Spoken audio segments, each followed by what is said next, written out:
That's my stunned silence look. I've just watched the All Blacks versus the Springboks, or the Springboks versus a team that was theoretically the All Blacks, because in play, that was not All Blacks rugby. That was not the All Blacks of 2023. And so this video, Cap is backwards. Cap is in mourning after the humiliation, excuse me. It's been a long morning. I did a live stream. You can catch that. I think I can put that up. It's not public, but I will put that up on X or Twitter, and so that you can watch that and engaging with some people who were there. So what do we think of the test match? Well, there's so much to say, and I put a number of tweets up. One, I think that you can wipe this slate clean with this game. You can write it off in the sense that this is an anomaly for the All Blacks. What transpired is an anomaly. Well, the cards, maybe that's probably the sting in the tail here. But in terms of the All Blacks' performance, they didn't turn up in all phases. They weren't there in all senses, whether it be attitude, whether it be application, whether it be execution, any of these type of realities. They looked slow and ponderous. They didn't rule the breakdown. There was no quick ball. They didn't play at speed. They weren't able to pass. They made so many unforced errors. Everything about their performance, the scrum, the line out, everything was lacking. And so when something's so emphatic that way, it almost allows you to be able to say, okay, it's that extreme, therefore it's hardly normative. And so I think they were the kings of their own downfall. I mean, let's consider the game. Let's consider what transpired. Early on, the Springboks came out quickly and strongly and had sort of wave after wave of attack. But the All Blacks were able to repel them. They did really good work in their maul defence. And that was a positive for me. That's a positive part. And yet they kept allowing them to return. And when that happens, you know that there's only so many cracks that can form before the dam finally breaks, and it would eventually break. And the Springboks were able to get in front. And 14-0, and I got the 14-0. You thought, okay, 14-0, it's not insurmountable. All Blacks have played really average display. They've been in the defence most of the time. And they have an opportunity. They've had opportunities in the first half. I think it was 7-0 when Richie Mo'unga posted the penalty. And if that's not we could say a metaphor for what transpired, then what is? But probably the big moment was the try just before half-time. But if you take the penalty and the try, and the All Blacks go to half-time at down 14-10, not only are the Springboks impacted by what's transpired, they know they've had a really dominant first half in terms of various phases, and but they've also, the All Blacks are so close. I mean, the Springboks' second try was a gift. I mean, Jordie Barrett had a bit of a mare. I have to say that. He had one of those Jordie Barrett matches where he missed an easy tackle, well, not an easy tackle because it's a big man, Andre Esterhuizen, and he passed. I don't know if he was even watching, because it wasn't like Arinsa was somehow hiding. He was in the midst of like 4 All Blacks, and he'd made half a break, and then just gifting him that try was, I mean, that was, I'd have to say, I think the All Blacks gifted South Africa quite a lot. So while the scoreboard 35-7 is humiliating and a belting, and you've got to take it on the chin, I think in the larger context, not only in terms of what took place with the cards, two yellows and a red card in the first half, and all that means, no Shannon Frizzell and no Brodie Retallick. I think we saw, again, this was what befuddling. I mean, I'm talking about the All Black selectors and All Black coaches and how they prepared their team. And one of the reasons why I talked about Sammy Penny-Finau being part of the All Black squad was because he was a like-for-like with Shannon Frizzell. And if Frizzell is going to be that important to how you play the game, you want someone to replace him. You want someone who's like him. And it's a bit unfair on Luke Jacobson because of what transpired and he wasn't able to play much. But we didn't have anyone who was able to get over the advantage line. Anyone who was creating contact and was aggressive. We actually got really passive. I don't want to say that it looked like we didn't want to be there, but we were going lateral. We were trying to pass when we weren't when one player wasn't in a better position to pass to another. We dropped a lot of ball. Our line-out was getting turned over. Eben Etzebeth was winning balls like he was Victor Matfield. I mean, there were so many things that were just All Black-like and were weak and an indication that this team isn't where it should be, where it counts, or one of the places where it counts. I've talked to, if you know me, you know my journey. I've talked with top rugby line players, and they've said about the significance of the upstairs. That's where it counts. And that was a vacant space for me. No, they won't say, they'll say the right things, they'll say they're up for it, but you saw on the field that this was not an All Black side of 2023. This was an All Black side, a nightmare on Albert Street, Twickenham Street, whatever street Twickenham's on. And it was out of character. So an anomaly. And when something's an anomaly, it does allow you to say, okay, it's there. We're going to use it. It's going to become a wake-up call, and we're going to use it. However, we can't let it to be the definition point, which obviously every other team wants. And that would be foolish in light of what's been and can't be. However, they put themselves into a corner if they lose to France. Makes France two test matches in a row against two top sides. You're not going to play another top team in your pool, and then you're going to head into a knockout quarterfinal. You put yourself in, pressurized territory, and that's not a good place for them to be. And so, yeah, that's disappointing. So, no Sam Penifee now, I think, was huge because of no Shannon Frizzell. Just going back to that point. So I think we really missed that. We really missed a guy just to make the advantage line, to crash into the defense. Maybe no Cody Taylor. Dane Cole, I didn't think had, his throwing, but also around the field. Cody Taylor was better with ball in hand. But all the players, I don't think, except for maybe off the bench, and I thought Cam Roygaard was the best player on the field for the All Blacks, and what he provided, what he offered. He showed someone who was ready and was looking to make a mark and looking to make his mark. Maybe, it will be hard. The Rugby World Cup's on the horizon, and so no doubt there may even be training for that. Not training for this game, but training for the World Cup. And so, if you remember what Jason Ryan did when he came in, he simplified the game plan. Maybe it's become complicated because of the Rugby World Cup, and they're already working on the France game plan, and therefore when they come into this, they just haven't been clear, they haven't been sharp, and they weren't really where it counts. And you only need to be 5% off. So, you got to give credit to South Africa. I think the forwards were efficient, they were controlling. I don't think that South Africa did anything brilliant. In fact, I had the sound down because I was doing live commentary. And it didn't seem that intense. Now, of course, I had the sound down. But it didn't have the characteristics of a Springbok versus All Black battle. A Springbok versus All Blacks war. It didn't have that. And I don't think the Springboks did anything that was, wow, that was unbelievable. Manu Lebok was solid. I enjoyed Kanan Mooney. Again, you can see the try that wasn't. You can see he's got it. He has got it. Whatever it is, he's got it. He can move, his size, and 13 could be his position. I said about 15 with more space at the back, but 13 looks ideal as well. So a man for the present and to the future. But in terms of, I think Malcolm Marx was good. Malcolm Marx was good in the forwards. I think that they'll be happy with their scrum. But again, it was disjointed. It was a disjointed contest. Matthew Carley was interesting in terms of his refereeing. Didn't have the flow, which suits the Springboks, didn't suit the All Blacks.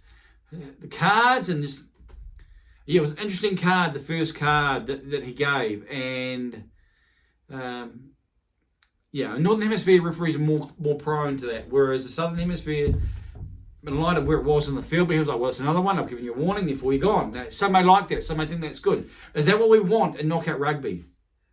Do we want a contest that has such a definitive shape influenced by cards? Well, if you must say players deserve it, they get it, that's their problem. But it was two stop-start for mine. And advantage, he plays a long advantage. Again, a Northern versus Southern reality. And that's consistent. That's all we can ask for, consistency. I was happy with Carley beforehand. I don't think he had a match that was any type of issue, but you're seeing markers, I guess, of how the officiating could flow in Rugby World Cup 2023. We want a tournament that captures our attention, that captures our anticipation, that raises our expectations, that causes us to go, wow, that was amazing, or that was a great contest. One where we're not thinking, really? Did he have to do that? Like the decision that I think led to the first try for the Springboks. Ethan de Groot was moving out the way. He was moving out the side. The ball had been placed in his proximity, but he was moving. Now, if he'd moved the ball and it meant the All Blacks had turned it over, then, yeah, maybe a penalty. But if he's moving out the way and it's not impacting the ball, then I say play on in that situation. Referee did not. And maybe a Southern Hemisphere referee says play on because the player is showing intent. And he's actually following the right protocols. He's getting out the side and trying to get out the way. Now, again, these are moving things, these are fluid things, so they're just interesting little markers here as we consider moving forward and what's going to happen at the Rugby World Cup 2023. So the match could have been one of those contests where Richie Mo'unga nails his penalty, Mark Tillier didn't knock on, and so the try stands, Will Jordan's try stands. 14-10 at half time, and I think that this contest, is different. And the early part of the second half. And I think that was just indicative. Early part of the second half was just, again, these are small things, these are small details. So they're not huge, big breakdowns. A messy ball at the first sort of ruck, and ball comes out, ball shoved along, Beauden Barrett slices it off his left boot because Richie Mo'unga finds space, and then the Springboks score with a really easy line-out move. Sia Kolisi finds Malcolm Marks, and King Carl goes over in the corner. And at that point, you could perceive that the All Blacks just didn't seem to have it. Beforehand, the sense that it probably wasn't necessarily going to be, probably, as I term it, the old trying to navigate it without sounding too emphatic one way or the other. It certainly didn't have the vibe of the All Blacks versus the Springboks at Auckland. Now, what that means and how that transpired, I certainly didn't think 35-7. I thought tight contests may be going either way. And of course, the way the All Blacks finished, and maybe the All Blacks coming over top, but the All Blacks were not there. This was Nelspruit. This wasn't Joburg. And the result, bears that out. So the rest of the second half was just more of the same, really. I mean, the All Blacks brought on some changes. They obviously were down a man. That's going to impact. Changes the way the forwards were able to play. It contextualised in light of that first try in the second half. It meant, well, you're down a man, and now you're down 21-0. Wow. Okay. Most players will recognise what that means. So I think that, casts a shadow. In terms of the All Blacks, in terms of their best players, I thought Cam Roigard was the best player. I'm just trying to think through those that started on the field. I think Ali Severe showed some stuff, but yeah, it was lacking. I'm still concerned. I was concerned about a loose forward mix with Shannon Frizzell injured. We missed Brodie Retallick. Brodie Retallick hits the most rucks, so we missed that person in contact. That's an interesting one. Scott Barrett should be fine with the second yellow, which was probably maybe a yellow in terms of how they're officiating, but shouldn't mean any type of suspension, which is important given who they've got down. What they do in 6 is going to be interesting for France. France, a big loose forward trio. And, I would have started Tupu Vai as a big 6. If Brodie Retallick's fit, then I would have started Scott Barrett at 6, again a big 6. And put Frizzell to number 8 and Artie to 7. I want a big loose trio. And I think, I do wonder if that... It's a wake-up call early. South Africa had the first match of the Rugby World Cup 2019. Obviously, the All Blacks won. And that meant some things with their draw, which was positive. But it also provided a wake-up call. And so the All Blacks have had this outside the World Cup. The first match versus France. Whatever transpires there, if it's a win, then this match will be one talked about.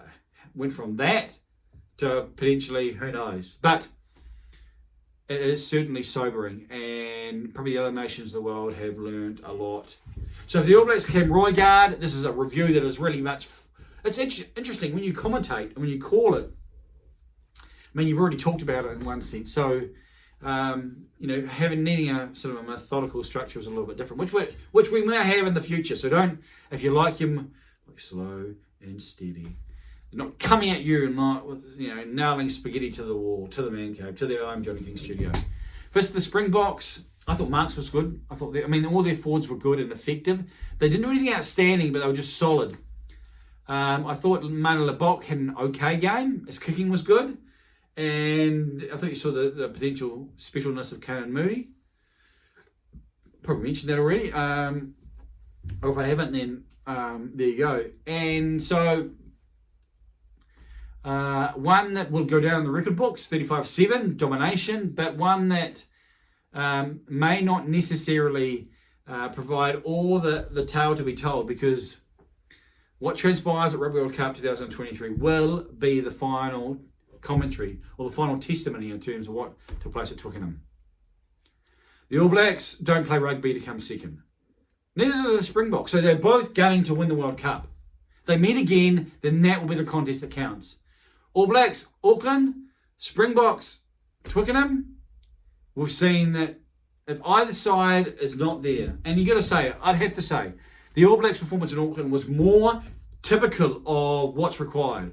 I think the All Blacks, well, if I had a white flag, now that may be too harsh, but in the sense of they didn't bring what they needed to bring.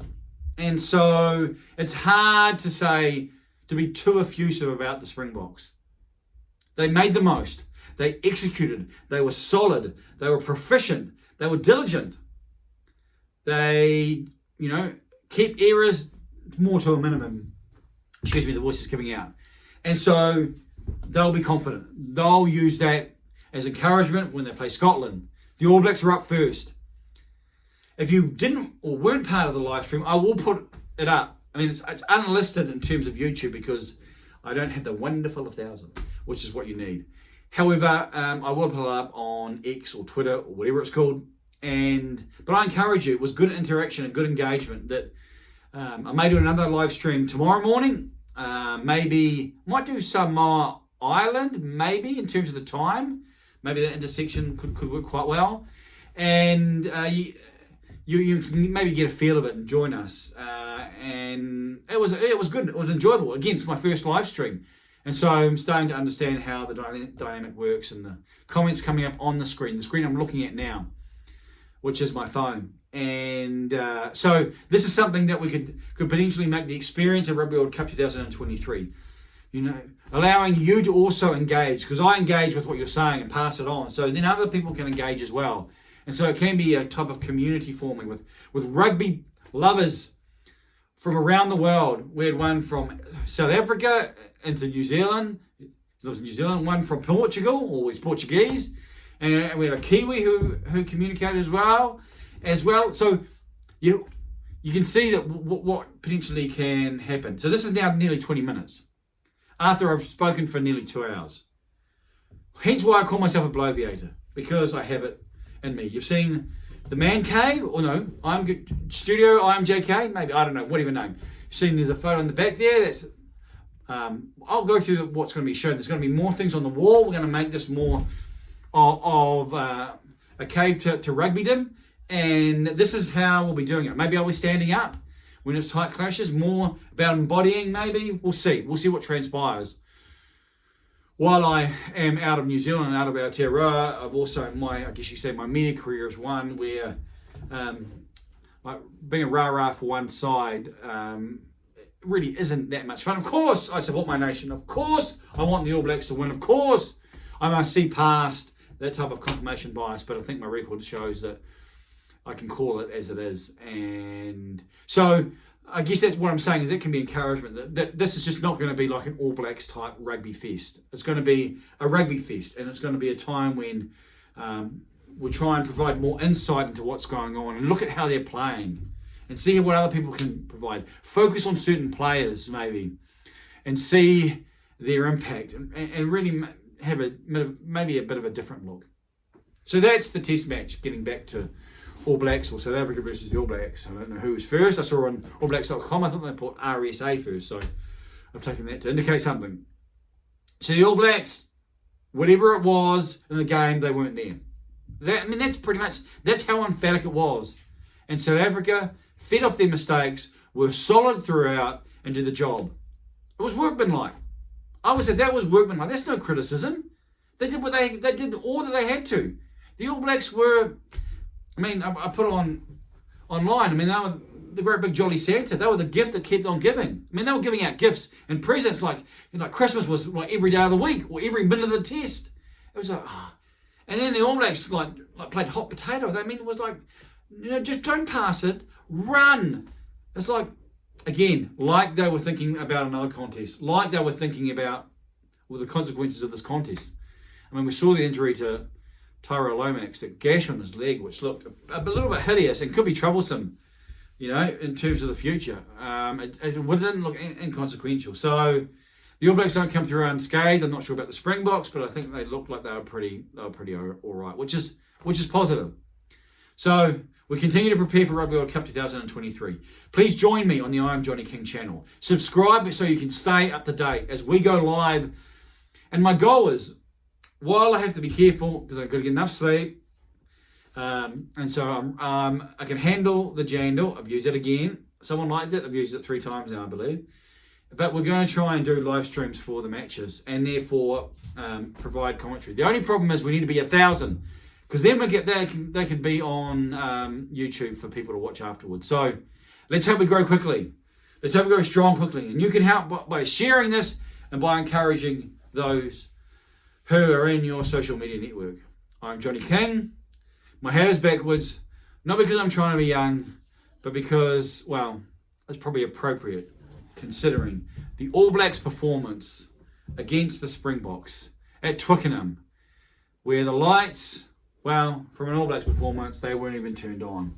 I'm going to get closer to the camera and push stop because it's about time I go and leave this, and the day is just beginning. Well, it's begun a while ago, but carry on wherever you are in the world. Thank you for watching. Thank you for engaging. This is going to be a good time. Join me. Join the channel. Subscribe and engage with the rugby community moving forward. Thank you for watching.